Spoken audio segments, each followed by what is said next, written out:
Le damos la más cordial bienvenida a nuestra primer ponente del día de hoy, quien es la doctora María Fernanda Paz y Miño Ruales, quien es PhD candidato por la Universidad de Barcelona en el Hospital Clínic de Barcelona. Es máster en medicina materno-fetal por la Universidad de Barcelona, especialista en ginecología y obstetricia por la Pontificia Universidad Católica del Ecuador. Está capacitada en el manejo del embarazo de alto riesgo, prevención, diagnóstico, tratamiento y rehabilitación, además del manejo de urgencias y consulta externa de pacientes de baja y alta complejidad propios de la especialidad. Tiene experiencia como investigador en el Hospital Clínic de Barcelona, conocimientos de interés por el desarrollo de nuevos proyectos y realización de protocolos hospitalarios, charlas de actualización médica para fortalecer la educación. Además, es profesional autónomo con capacidad para la toma de decisiones, pensamiento analítico y cooperación activa en equipos de trabajo. Doctora Paz y Miño intervendrá con el tema preeclampsia, cribado y prevención. Muy buenas noches. En este momento ya puede compartir la pantalla también para que inicie la presentación, doctora.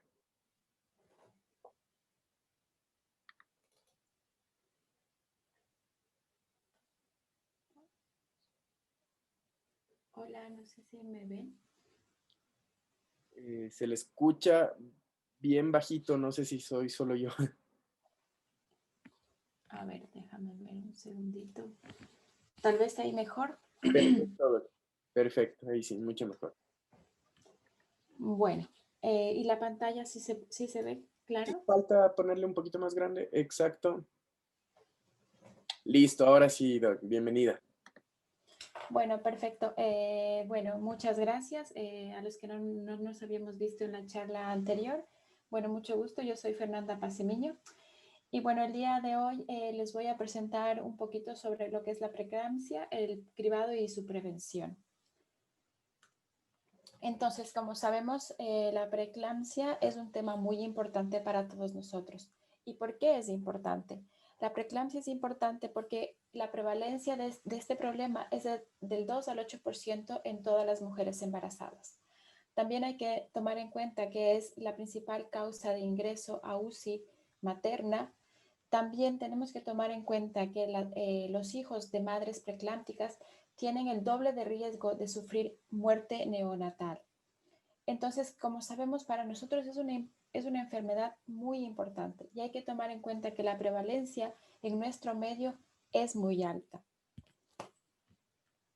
Pero el problema es, perdón un segundo, voy a disminuir esto.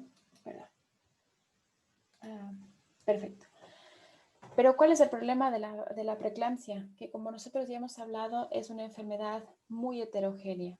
Es decir, que todavía no tenemos exactamente de dónde viene la preeclampsia. Sin embargo, sabemos que se puede dar por una predisposición materna más una alteración a nivel endotelial. Entonces, ¿qué es lo que va a producir esto en la fisiopatología como término general? ¿Qué es lo que pasa? Hay una alteración en la placentación. Esto va a producir un estrés oxidativo y un daño a nivel placentario que puede producir dos cosas. Una es preeclampsia y otra es restricción de crecimiento.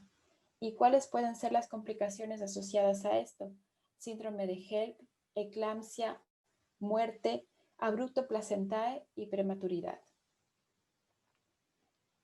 Entonces, como les había explicado antes, el problema es que junto a la predisposición materna va a haber una disfunción a nivel del endotelio. Esto va a producir una microangiopatía y un vasoespasmo. Entonces, ¿qué nos va a producir? Una hipertensión, aumento de la tensión arterial, una lesión a nivel del glomérulo que va a producir una proteinuria, hemólisis que va a producir trombopenia, elevación de las enzimas hepáticas y isquemia a nivel del sistema nervioso central que puede producir eclampsia. Entonces, ¿qué tenemos que hacer? Como habíamos hablado en la charla anterior, lo ideal es buscar métodos de cribado. ¿Y para qué son importantes los métodos de cribado? hasta ahora nosotros está reconocido y ya vamos a hablar del factor de la aspirina en pacientes de riesgo. Entonces, un método de cribado nos permite, a partir de un riesgo a priori y diferentes parámetros, calcular el riesgo de la paciente individual. Entonces, el cribado de la preeclampsia va a combinar diferentes parámetros, como les había comentado. Primero, las características maternas, la tensión arterial, el IP medio de las arterias uterinas, biomarcadores, y esto nos va a dar una tasa de detección aproximadamente del 75% para preeclampsia temprana, con una tasa de falsos positivos del 10%. Ahora vamos a ir viendo poco a poco cada uno de estos. Entonces, como les había comentado, el cribado pues tiene que tener estos, lo ideal es que tenga la combinación de estos diferentes parámetros. Entonces, respecto a lo que las calculadoras que nosotros tenemos, nosotros ahora podemos encontrar diferentes tipos de calculadoras. Aquí simplemente yo les he puesto la calculadora de la Fetal Medicine Foundation. También nosotros tenemos la calculadora del Hospital Clinic. Entonces, como pueden ver, y es importante, las calculadoras siempre nos van a pedir diferentes datos. Y la idea que quiero que se lleven es que muchas veces no vamos a tener todos los datos, por supuesto, pero estas calculadoras nos permiten dar una tasa de detección, así sea con unos parámetros muy pequeñitos. Es decir, simplemente, por ejemplo, si nosotros a nuestra paciente le tomamos la presión arterial, ya nos va a dar un riesgo. En lo que son características maternas, son parámetros muy fáciles que nosotros podemos ir llenando y que podemos saber de la paciente y que ya nos va a dar un riesgo. ¿Y por qué les digo esto? Porque, como había dicho en la charla anterior, no importa dónde estemos, probablemente estemos en Quito y podemos tener toda la bioquímica, podemos tener la mejor ecografía, pero ¿qué pasa si estamos haciendo la rural? ¿Qué pasa si estamos muy lejos? Y tal vez lo único que tenemos es un tensiómetro. Entonces, para esto es importante que nosotros podamos tener nuestra calculadora, cualquiera que sea de nuestra elección, pero a partir de esto nosotros no se nos debería pasar ninguna paciente en el primer trimestre sin que no tenga un cálculo de riesgo para preeclampsia. Con cualquier parámetro y ya vamos a ver cada parámetro, cuál es la tasa de detección que tiene. Pero eso es muy importante y esto quiero que se lleven, ese es el mensaje que quiero que se lleven a casa el día de hoy. Bueno, entonces, como les sabía, vamos a comenzar a hablar de lo que son los antecedentes maternos. Y aquí podemos fijarnos, primero tenemos lo que es el antecedente de síndrome antifosfolipídico o preeclampsia previa. Este multiplica el riesgo por 8. Aquí vamos a hacer, digamos, es como el top 10. Lo más importante sería esto. Los factores que más riesgos nos van a dar son el antifosfolipídico y la preeclampsia previa. Aquí también después el índice de masa corporal mayor de 35 y también la diabetes pregestacional nos da un riesgo por 4. Seguido de esto tenemos la nuliparidad, de embarazo múltiple, historia familiar, un riesgo de por 3. Y la edad materna mayor a 40 años, hipertensión arterial, enfermedad renal o autoinmune, intervalo intergenésico mayor de 10 años, un riesgo por 2. Entonces, tomando en cuenta estos antecedentes, la tasa de detección de preeclampsia precoz va a ser aproximadamente de un 40% y de preeclampsia tardía de un 30%. Entonces, los dos factores de riesgo más importantes, como les había comentado, es haber tenido una preeclampsia anterior. Y como se dan cuenta, esto es súper importante porque con una buena anamnesis nosotros ya vamos a tener este dato.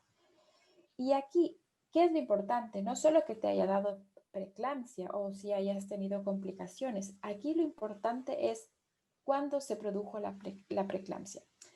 Entonces, como podemos ver aquí en este gráfico, si tuvo el antecedente de una preeclampsia a las 37 semanas, el riesgo de que se vuelva a repetir es un 20%. Pero si nos vamos acá, una preeclampsia que se haya producido bajo las 28 semanas, el riesgo que se vuelva a producir la preeclampsia es casi del 50%. Entonces, esto es muy, muy importante, muchísimo más que el hecho que haya sido una preeclampsia severa o no. Porque si ustedes ven aquí, si hubo, por ejemplo, síndrome de HELP, el riesgo que se repita puede ser un 20% o eclampsia un 20%, pero no es comparable a esto al 50% de una preeclampsia precoz. Entonces, en conclusión, ¿qué vamos a decir? Que el antecedente de preeclampsia previa, lo más importante es a la edad gestacional que ésta se produjo. Es decir, si ésta se produjo más temprano, hay un mayor riesgo de que se vuelva a repetir. Perfecto. Entonces, el siguiente punto que vamos a discutir son los marcadores biofísicos. Bueno, entonces, como sabemos, aquí tenemos básicamente lo que es el Doppler de las arterias uterinas. Nosotros recomendamos hacer esto en el primer trimestre. Es importante también que exista una capacitación para la toma de la flujometría Doppler de las arterias uterinas en el primer trimestre. Entonces, aquí, ¿qué es lo que pasa? Básicamente lo que va a haber es un cambio en la onda de flujo de la arteria uterina. Entonces, como sabemos, al inicio del primer trimestre va a haber la invasión trofoblástica de las arterias espirales. Entonces, estas arterias espirales van a comenzar a invadir las capas desde adentro hacia afuera, porque la idea de esto es producir cada vez más dilatación y que haya un mejor flujo sanguíneo, como podemos ver aquí. En este flujo Doppler vemos que aumenta la dilatación. Entonces, todo este cambio comienza a producirse a partir de las 6-8 semanas, muy tempranas en el embarazo. Entonces, si nosotros solo tomamos como un factor único, podríamos hacer, lo recomendable, como les digo, es hacer el Doppler en el primer trimestre. Pero nosotros también conocemos nuestras pacientes y vamos a ver muchas pacientes que nos van a llegar en el segundo trimestre. Entonces, aquí la tasa de detección, si nosotros hacemos una medición de las arterias uterinas, va a ser aproximadamente del 50%, ¿sí? Pero ¿qué pasa entonces en el segundo trimestre? ¿Cuál es el problema? Si bien es cierto, este es el mejor factor independiente para detección de preeclampsia, en el segundo trimestre, ¿qué es lo que nos va a pasar? Que ya no vamos a poder realizar profilaxis con aspirina. Y este es el problema, por lo cual nosotros ahora tenemos que hacerlo en el primer trimestre. Pero en este caso, ¿qué pasa si tenemos una paciente, ya no le pudimos hacer en el primer trimestre el Doppler de las uterinas, pero y tenemos un Doppler alterado? ¿Para qué nos va a servir? Es para ajustar el control antenatal. Entonces, ¿cómo vamos a hacer este control? Pues a estas pacientes que hemos visto en el segundo trimestre y que tienen un Doppler de las arterias uterinas patológicas, vamos a realizar un perfil analítico básico con un ratio proteína-creatinina, un hemograma, un perfil hepático renal. Es importante también a las pacientes informarles de la enfermedad que se puede presentar, cómo se deberían monitorizar los síntomas y cuáles serían los signos de preeclampsia por los cuales ellas deberían venir a nuestra consulta antes del tiempo. Se les recomienda a las pacientes también hacer un control de la tensión arterial ambulatorio aproximadamente 2 veces por semana, un mayor control gestacional que lo podemos hacer cada 2 a 3 semanas hasta la semana 34. Y a partir de la semana 34, un control de 1 cada semana o cada 15 días. Esto ya tenemos que basarnos en los protocolos que nosotros tenemos del hospital o el centro en el que estamos trabajando. Y nosotros también en nuestro medio sí que recomendamos hacer un mayor seguimiento ecográfico en estas pacientes porque también se ha visto que las pacientes que tienen una alteración del Doppler de las arterias uterinas pueden tener mayor riesgo de tener un niño con una restricción de crecimiento. Entonces nosotros en nuestro hospital lo que hacemos es una ecografía a la semana 28, 32 y 36 y bueno, vamos viendo en función a los hallazgos. Entonces, como les había dicho, lo ideal sería poder hacer el Doppler de las arterias uterinas en el primer trimestre.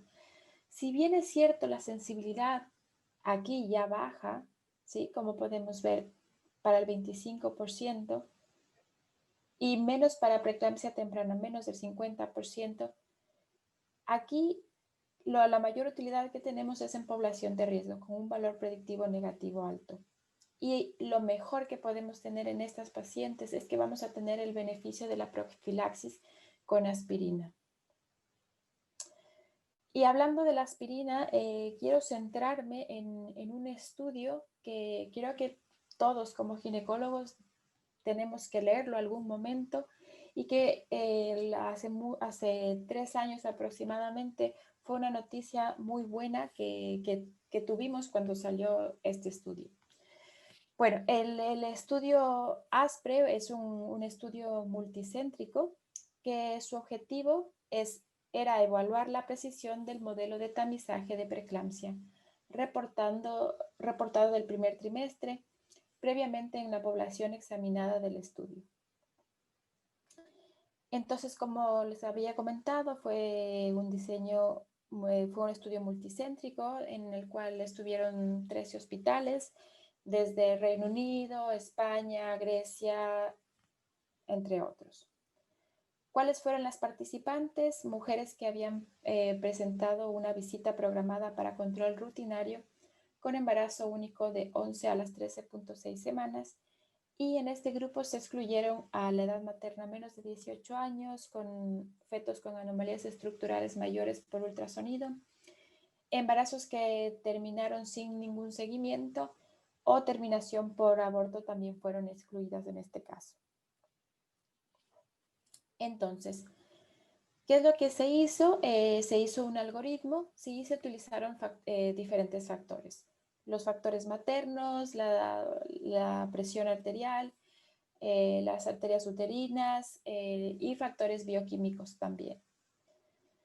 Entonces, ¿qué es importante? Bueno, en la anamnesis se tomó los factores maternos, la tensión arterial se la realizó con dispositivos automatizados y validados.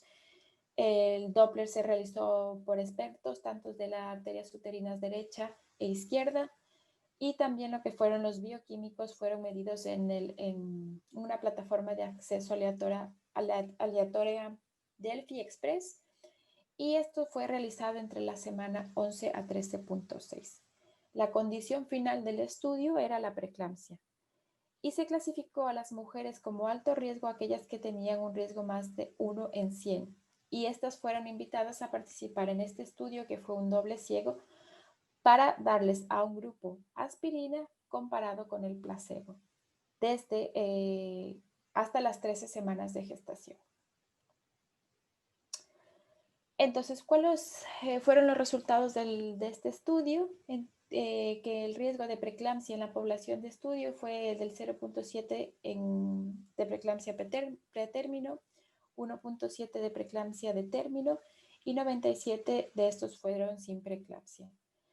Lo que fue importante es que utilizando el algoritmo, la tasa de detección de preeclampsia fue del 76.7% en preeclampsia pretérmino y 43% para lo que era preeclampsia a término, con una tasa de falsos positivos del 9.2%. Entonces, ¿qué es lo importante de este estudio? Y como les había comentado, las implicaciones para la práctica. Entonces, en mujeres con gestaciones únicas identificadas como alto riesgo, como les había comentado, se definió alto riesgo mayor de 1 entre 100 para preeclampsia pretérmino por tamizaje del primer trimestre. Se vio que la administración de aspirina a una dosis de 150 miligramos cada día entre las 11 a 14 semanas hasta la semana 36 reduce la incidencia de preeclampsia pretérmino más del 60%. Tenemos diferentes guías también que recomiendan el uso de aspirina solo como factores maternos. Como les había dicho, no es necesario tener todos los factores bioquímicos, simplemente con factores maternos nosotros ya podemos sacar un riesgo y a partir de esto nosotros podemos ya cribar a las pacientes y dar como método de prevención, en este caso, lo único que tenemos hasta ahora, que es la aspirina. Este tamizaje que se utilizó en este estudio se vio que es el mejor tamizaje combinando todos estos parámetros para preeclampsia. Entonces, habíamos hablado del IP de las arterias uterinas y otra cosa que es muy importante y que puede ser muy básico. Como en el centro de salud más básico, nosotros vamos a poder tomar la tensión arterial. Entonces, la tensión arterial nos puede ayudar a detectar la preeclampsia precoz hasta en un 50% y la preeclampsia tardía hasta en un 35%, con una tasa de falsos positivos del 10%. Entonces, miren que esto es súper importante. Es más, si nosotros comparamos con los parámetros bioquímicos, vamos a ver que la tasa de detección es muy similar. Y como les decía, solo nosotros necesitamos un tensiómetro. Entonces, no nos podemos olvidar algo tan básico. Ahora vamos a seguir con lo que son los marcadores bioquímicos. Entonces, respecto a los marcadores bioquímicos, en ciertas calculadoras se utiliza lo que es la PAPA, la beta-HCG y la inhibina. Sin embargo, estos son marcadores que nosotros utilizamos también para lo que era el screening del síndrome de Down. Pero ¿qué es lo que se ha visto en esto? Es que hay una poca capacidad predictiva y realmente es muy discutible su integración en algoritmos. El que generalmente se utiliza es la PAPA. La PPTDS también es un marcador que tiene una detección precoz hasta casi el 50% en preeclampsia precoz y en la preeclampsia tardía hasta un 35%. Pero realmente nosotros nosotros en el hospital no lo utilizamos. Simplemente en nuestra calculadora también ponemos la PAPA, que es la que tenemos porque calculamos el riesgo de síndrome de Down. Entonces, algo que ahora vamos a ver y que hay muchísima información es los factores angiogénicos que no solo nos están ayudando como cribado, también los factores angiogénicos realmente hay un boom porque nos están ayudando para el manejo de la preeclampsia, nos están ayudando para el diagnóstico de la preeclampsia, pero en este caso también nos ayudan como para detectar la preeclampsia.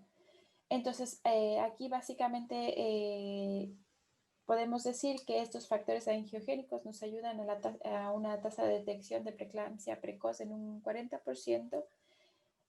Y si ponemos este marcador, el PP13 más los marcadores angiogénicos, pues una tasa de detección del 50% también. Entonces, como les había comentado, tenemos varios factores angiogénicos, pero principalmente vamos a hablar de dos. Y el primer factor angiogénico es el PEF, que es un factor de crecimiento placentario, que se va a encargar de regular la angiogénesis placentaria. Este va a actuar a través del receptor FLT1 y su señal está regulada por la forma soluble del receptor SFLT1. Este complejo SFLT1-PITCH actúa como un inhibidor competitivo.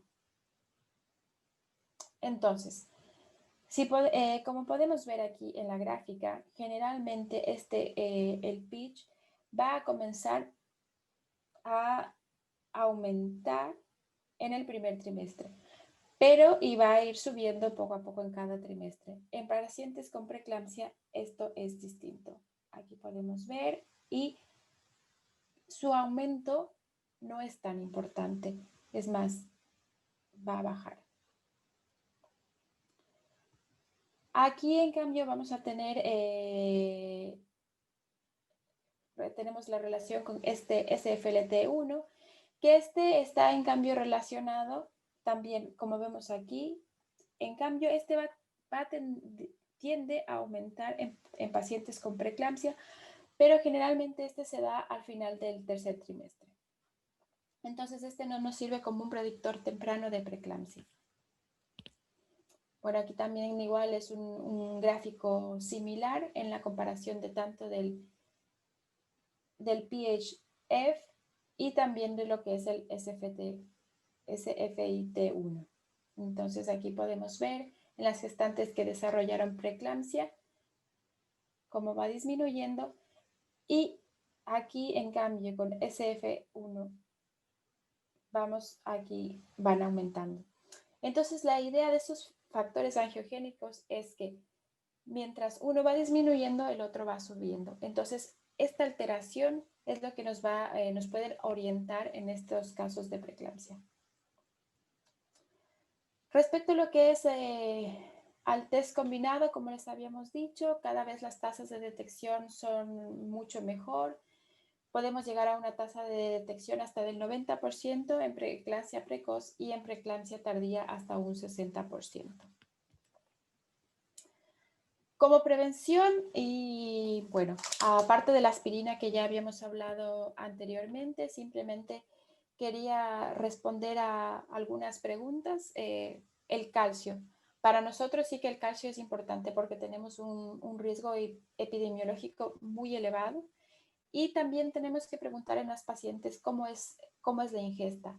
Si tenemos una baja ingesta, es decir, menos de 2 raciones de calcio, 2 porciones de lácteos al día, sí que deberíamos suplementar con calcio. Y lo que es también multivitamínicos, porque también vamos a ver que tenemos muchas pacientes que mi vecina me recomendó que las vitaminas son muy buenas. Realmente que las vitaminas que más se han discutido y que hay un poco de informaciones de la vitamina C y E, y lo único que se ha visto es que no existe una reducción en el riesgo, y es más, se ha visto que puede existir algunos efectos no deseados con el consumo excesivo de las vitaminas. Otra cosa que nosotros recomendamos también a nuestras pacientes es cuando ya tenemos un diagnóstico de una paciente con preeclampsia, recomendamos un reposo relativo. ¿Qué quiere decir para nosotros reposo relativo? Es a las mujeres que están trabajando, que se les dé la baja en casa, que dejen de trabajar hasta el parto. Y otra cosa es la dieta, porque en esto también vamos a ver las recomendaciones, que dietas hiposódicas, hipocalóricas. Realmente hasta ahora los estudios que nosotros tenemos, se recomienda una dieta normal. Y ya está. Y bueno, como conclusión, simplemente quería decir que el mejor cribado es aquel que une la mayor cantidad de parámetros para dar una tasa de detección más alta. Y es importante realizar el test de cribado en el primer trimestre, ya que estas pacientes se van a beneficiar del tratamiento con aspirina. Muchísimas gracias.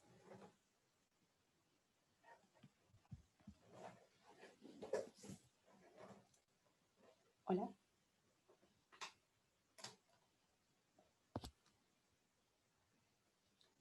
Hola.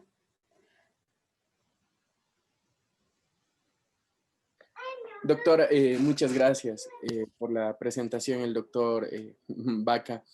Me imagino va Se nos fue. a conectarse, sí.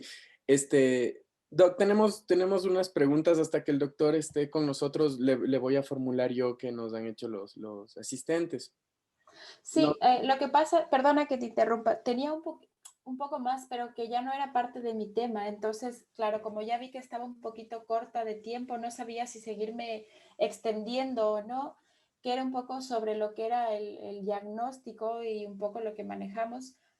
Entonces, sí, doc, o sí, sea, sí disponemos todavía de tiempo. Si usted gusta continuar, pues no habría ningún problema. perfecto. Entonces, hablo un poquito simplemente de diagnóstico hasta que el doctor Vaca regrese, y de ahí, si quieres, vamos con las preguntas. Listo, doc, muchas gracias. Perfecto. Bueno, esto no estaba incluido en la exposición, pero sí que había preparado un poco porque me confundí en el tema. Entonces, ya que tenemos un poco de tiempo, sería importante hablar un poco de lo que es el diagnóstico, porque el diagnóstico ha ido cambiando mucho a lo largo de este tiempo. Entonces, ¿cuál era la definición clásica? Yo recuerdo mucho que a mis residentes siempre les decía, defíname qué es preeclampsia. Entonces, la definición clásica era hipertensión arterial. ¿Y a qué definimos hipertensión arterial? Es a una tensión arterial sistólica mayor de 140 o una tensión arterial diastólica mayor de 90. Muy importante, tienen que ser 2 tomas separadas en aproximadamente 6 horas. La paciente tiene que haber estado por lo menos 10 minutos en reposo. La gestante tiene que estar sentada y el brazo a la altura del corazón. Y otra cosa que era imprescindible también era la proteinuria, ya que definimos proteinuria mayor de 0.3 gramos en 24 horas o mayor o igual de 0.3 miligramos en el ratio de proteína creatinina. Esto es muy importante en ausencia de infección de orina y o contaminación. Y otro punto también es que tiene que ser a partir de la semana 20. Entonces, aquí simplemente tenemos un cuadro en el cual podemos ver las diferentes guías clínicas y cómo han ido cambiando estos diagnósticos. Si ustedes pueden ver acá, todavía aquí hasta el 2016 la FIGO hablaba de proteinuria, pero acá poco a poco ya no es una condición la proteinuria.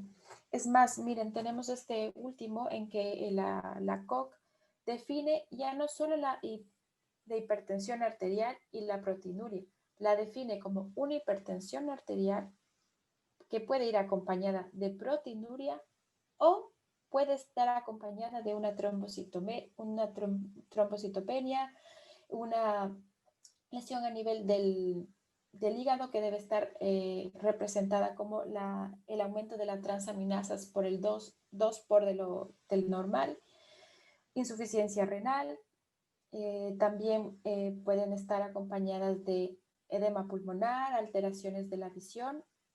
Entonces, aquí, si ustedes ven, ya la proteinuria ya no es una condición. Puede estar o ya no.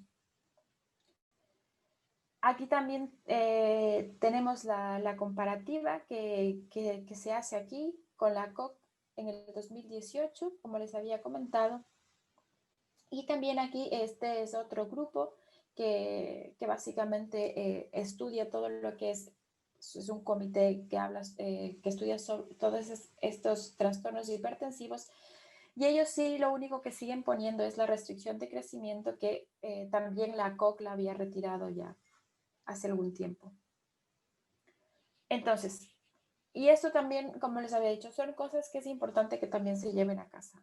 La definición actual simplemente es una hipertensión arterial, que ya habíamos hablado de que definíamos como una hipertensión arterial, y también una lesión endotelial, que esta es una disfunción orgánica materno o una disfunción uteroplacentaria, y que se presente a partir de la semana 20.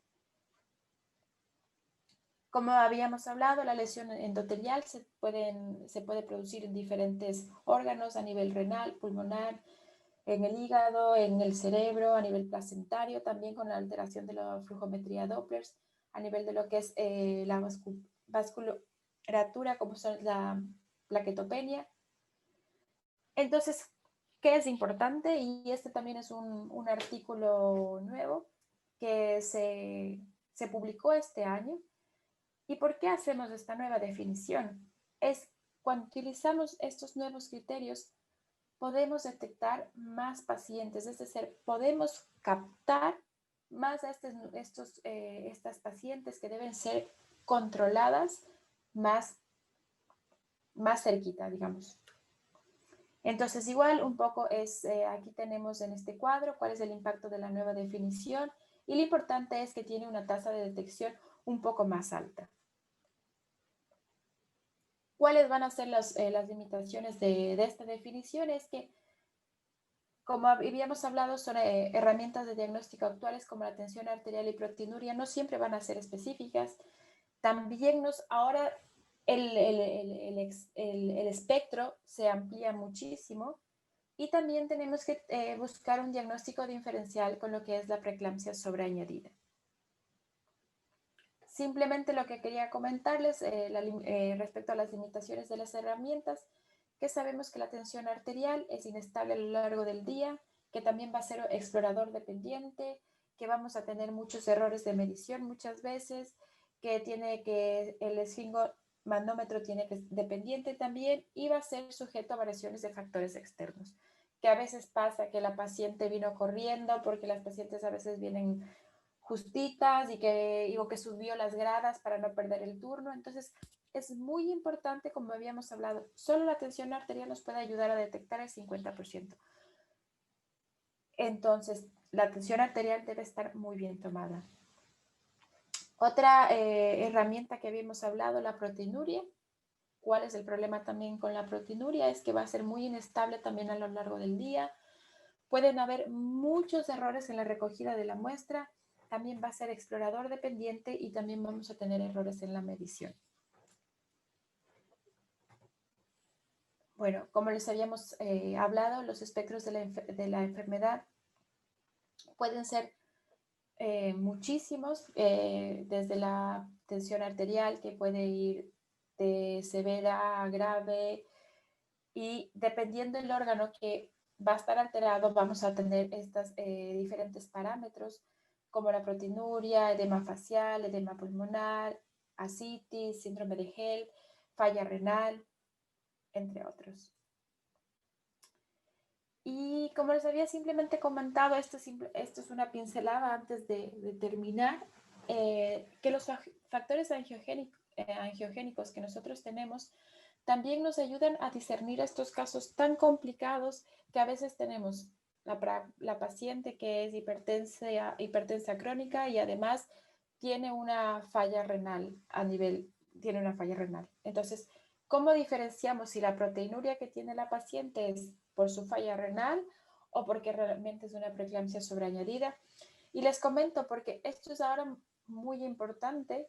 Yo tuve una paciente hace aproximadamente dos o tres años en el hospital y realmente la paciente tenía una proteinuria muy, muy importante. Y no sabíamos si asumíamos que era una preeclampsia sobreañadida, pero realmente nunca pudimos hacer una diferenciación real. Y para esto es que nos sirven los factores angiogénicos ahora. Y bueno, es igual esto simplemente lo que les quería decir, los factores angiogénicos y cómo nos pueden ayudar al diagnóstico.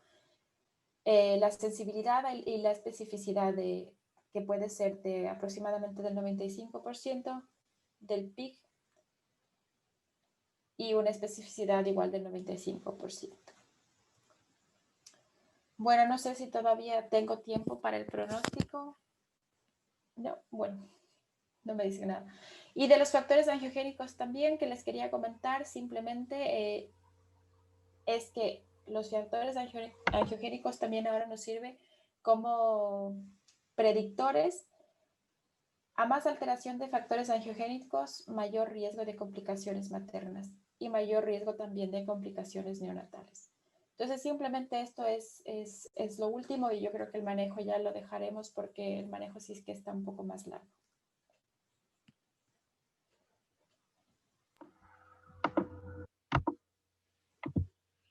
Muchísimas gracias, doctora Paz y Niño, por su presentación. Bueno, tengo algunas preguntas del auditorio. El doctor Francisco Torres dice, buenas noches. A la paciente con diagnóstico de IP de arterias uterinas alteradas a la semana 14, ¿cada qué tiempo debemos volver a chequearles nuevamente estas arterias uterinas? Nosotros en nuestro hospital, ¿cómo manejamos las arterias uterinas patológicas? Nosotros solo las manejamos para diagnóstico. Es decir, paciente que a cualquier edad gestacional que estén alteradas son patológicas y no las volvemos a medir. O sea, si yo a mi paciente a las 11 semanas tengo unas arterias uterinas patológicas y tengo, no sé, me da un riesgo alto para desarrollo de preeclampsia o para lo que es restricción de crecimiento, nosotros la manejamos simplemente como diagnóstico y ya no las volvemos a repetir. Es decir, no las repetimos en cada en cada consulta. No sé si está clara la explicación. Sí, sí, súper clara. Bueno, y lo que nos dice la evidencia actual en cuanto a la hemorragia se puede extrapolar a los trastornos hipertensivos. Ahora, en esta semana epidemiológica 43 en la que estamos cursando ahora en el Ecuador, los trastornos hipertensivos son la primera causa de muerte materna. Entonces, sí, definitivamente, así como la hemorragia se lucha no solamente en el centro obstétrico, sino también en la cita preconcepcional, en la primera consulta, en la consulta externa, en el ingreso, en emergencia, pues pasa exactamente lo mismo con el trastorno hipertensivo del embarazo. Leonardo nos dice, ¿cuánto tiempo debo exponer la tirilla de orina a la muestra para valorar adecuadamente una proteinuria? No sé si podemos responder esta pregunta. A ver, nosotros lo que recomiendan las tirillas es que por lo menos deberían estar de 1 minuto, de 30 segundos a 1 minuto. Ahora, es importante que en muchas guías clínicas la proteinuria en tirilla ya no se utiliza, sino el índice proteína creatinina, porque tiene un valor, su sensibilidad es menos del 50%. Entonces, además que nos puede dar una tasa de falsos positivos muy altos, en muchas guías clínicas no se utiliza la tirilla. Pero claro, como les había comentado, tenemos que extrapolar a nuestra realidad.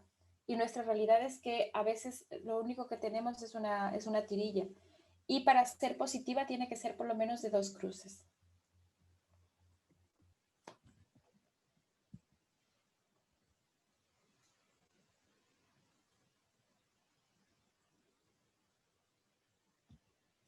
Hola. Doctor Vaca está con el micrófono apagado. Ya, perfecto, gracias. Ya, hay hospitales de segundo y tercer nivel en el país que manejan el índice proteinuria creatinuria, pero bueno, como parámetro del score MAMA que se implementó en el Ministerio de Salud Pública, tiene algún valor la parte de la tirilla. Así que, bueno, muchísimas gracias, doctora Paz de Niño, nuevamente por su brillante exposición y, bueno, que tenga una buena noche. Gracias por el esfuerzo de estar con nosotros. Simplemente una cosa quería decirles, y es importante antes de despedirnos. Sí, claro. Si bien es cierto, la tirilla nos puede orientar, no olvidarse que ante una tirilla positiva, tenemos que hacer una proteinuria de 24 horas, nada más.